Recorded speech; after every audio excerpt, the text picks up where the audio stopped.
यह संसार जो है अज्ञानियों के लिए, मूढ़ लोगों के लिए, मोह ग्रसित लोगों के लिए, विषयी लोगों के लिए बाहर बाहर से बड़ा ही कल्याणकारक मालूम पड़ता है। कल्याणकारक है नहीं, मालूम पड़ता है।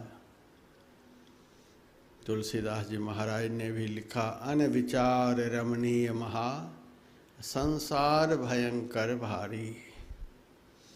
जो इस संसार के ऊपर विचार नहीं करता है, विवेक की दृष्टि से इस संसार का अवलोकन नहीं करता है, उसके लिए यह संसार बड़ा ही कल्याणकारक, बड़ा ही रमणीय लगता है। यहाँ बड़ा आनंद है, बड़ी खुशी है।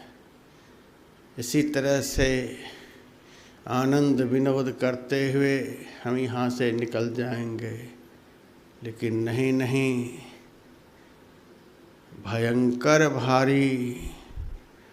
बाहर से देखने में बड़ा सुंदर लगता है, विचार करने पर, इसकी गहराई में बैठने पर यह बड़ा भयंकर है। गंगा जी के किनारे एक आदमी ठंडी के समय में बैठा हुआ था। ठंडी के मारे ठिठुर रहा था। उसके मन में हो रहा था, भगवान, इस घड़ी में एक कंबल मिल जाता तो ठंडी से त्राण पा लेता। मन में ऐसा हुआ, देखता है सामने से एक काला कंबल बहता हुआ जा रहा था। बड़ा खुश हुआ, खुशी के मारे नदी में छलांग लगा दिया। तैरकर कंबल के पास पहुंचा, दोनों हाथों से कंबल को पकड़ना चाहा। वह कंबल नहीं था, वो काला रंग का भालू था। जैसे पकड़ा वैसे ऐसा चपेटा लगाया, वहीं सारी ठंडी उनकी खत्म हो गई, वहीं काम तमाम हो गया। देखने में लग रहा था सुखदायक, था बड़ा दुखदायक। उसी तरह से बाहर से संसार लगता है बड़ा सुखदायक, लेकिन भीतर ही भीतर बड़ा है दुखदायक। अनविचार रमणीय महा संसार भयंकर भारी। विचार करने पर पता चलता है यहाँ सुख का साधन एक भी नहीं है। भगवान कृष्ण ने कह दिया, दुःखालयम शाश्वतम। यह संसार शाश्वत दुख का घर है।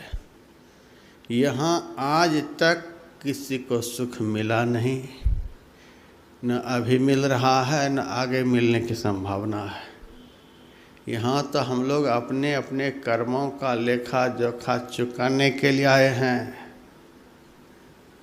ये घर परिवार जो मिल गया है यहाँ पर, जैसे ट्रेन में हम लोग चलते हैं तो बहुत तरह के लोग मिल जाते हैं, बहुत तरह की बातचीत होने लग जाती है, प्रेम प्यार बढ़ जाता है। लेकिन जैसे ही जिसका स्टेशन आता है, राम राम करके उतर जाता है। नाव से सफ़र करते हैं, स्टीमर से सफ़र करते हैं, फ्लाइट से सफ़र करते हैं, बहुत लोग मिल जाते हैं। बातचीत होने पर बड़ी गहराई भी बन जाती है, बड़े प्रेम से हिल मिल करके सफ़र करते हैं। लेकिन जैसे ही नाव घाट पर पहुंचती है, फ्लाइट एयरपोर्ट पर पहुंचती है, वैसे ही सब अपने अपने रास्ते को पकड़ लेते हैं। पंथ में पंथी अनेकन, जुरे सरिता घाट रे, नाव चढ़ी भय पार पहले, गए निज निज बाट रे। बहुत जगह से, बहुत जोनियों से, बहुत तरह के कर्मों को करते हुए एक ही जगह पर लोग इकट्ठे हो गए हैं। इसीलिए सबका विचार अलग अलग, स्वभाव अलग अलग। जब यहाँ से चलेंगे तो सब अलग अलग जाएंगे। ये नहीं कि एक साथ मिल करके जाए। एक ही बार में 1 लाख आदमी मर जाएंगे तो भी सब अलग अलग सफ़र करेंगे, एक साथ नहीं। एक साथ करोड़ों आदमी का जन्म हो जाएगा तो भी सबका स्वभाव अलग अलग होगा, विचार अलग अलग होगा, क्योंकि पीछे का कर्म, पीछे का सफ़र, पीछे का सब कुछ अलग अलग ढंग से, अभी भी सबका सब कुछ अलग अलग ढंग से, आगे का सफ़र भी अलग अलग ढंग से। बड़ा विचित्र संसार है। यदि विचार पूर्वक यहाँ चलेंगे, सोचते समझते हुए यहाँ चलेंगे, तब तो हंसते हुए पार कर जाएंगे। विचार नहीं करेंगे, सबसे चिपटते रहेंगे तो दुख के अलावा यहाँ कुछ हाथ लगने को नहीं है। भगवान ने साफ साफ शब्दों में कह दिया, दुःखालयम शाश्वतम, यह शाश्वत दुख का घर है। यहाँ कभी सुख मिल ही नहीं सकता। आप सुनिएगा रामायण की कथा में, तपस्या के बल पर जिस महापुरुष ने ब्रह्म को बेटा बना लिया, वह ब्रह्म का बाप दशरथ भी रोते हुए यहाँ से गया है। अब ब्रह्म भी जब यहाँ मनुष्य के रूप में आए, उनको भी रोना पड़ा है।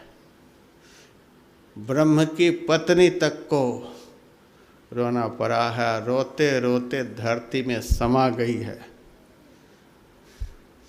भगवान कृष्ण का प्रसंग भी आप आगे सुनेंगे।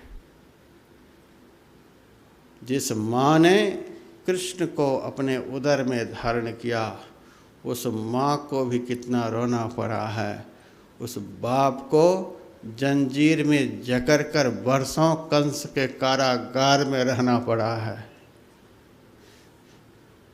जिस माँ यशोदा ने श्री कृष्ण को वर्षों प्यार दिया, लाड लड़ाया, भगवान के मथुरा चले जाने पर उनको भी 113 साल तक कृष्ण के लिए रोना पड़ा है। रोते रोते यशोदा अंधी हो गई, बाबा नंद अंधे हो गए थे।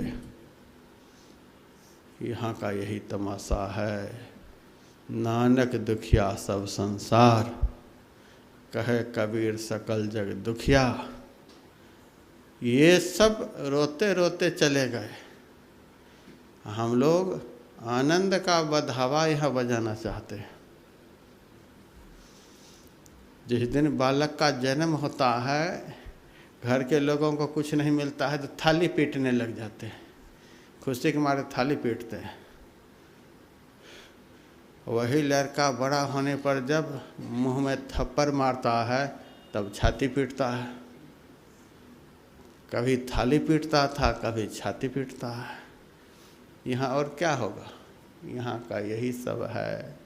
अनविचार रमणीय महासंसार भयंकर भारी। बड़ा विचित्र संसार है। इसी संसार का नाम तुंगभद्रा नदी है। इसी संसार में हम लोगों ने इस शरीर में जन्म धारण किया, इस शरीर में आए।